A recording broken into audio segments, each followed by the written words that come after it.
Guys, ito na yun siya after 1 week. Yan, tumubo na siya. Papalitan ko lang ng tubig. Ayan na siya.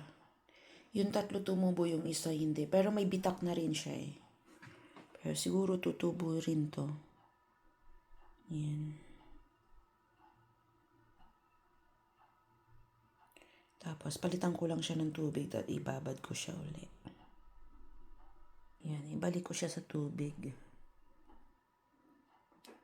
Yan siya, guys.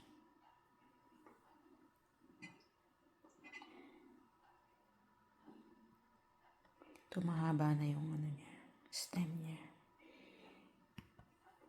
Oops.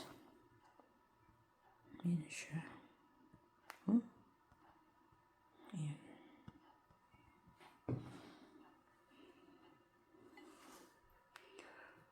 Ito guys, hindi ko alam kung tutubo itong isa. Ayan.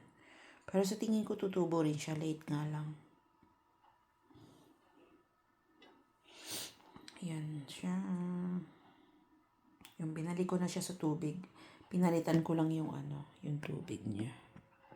Ayan siya.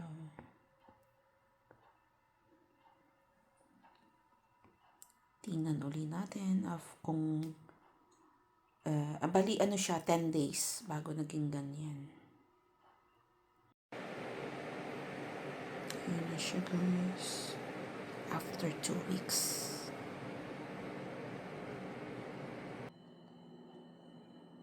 This is after 2 weeks.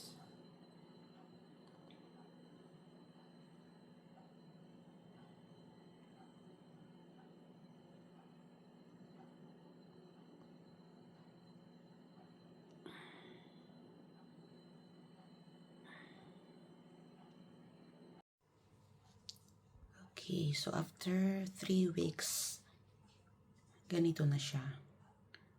Ayan na, malalaki na yung kanyang dahon.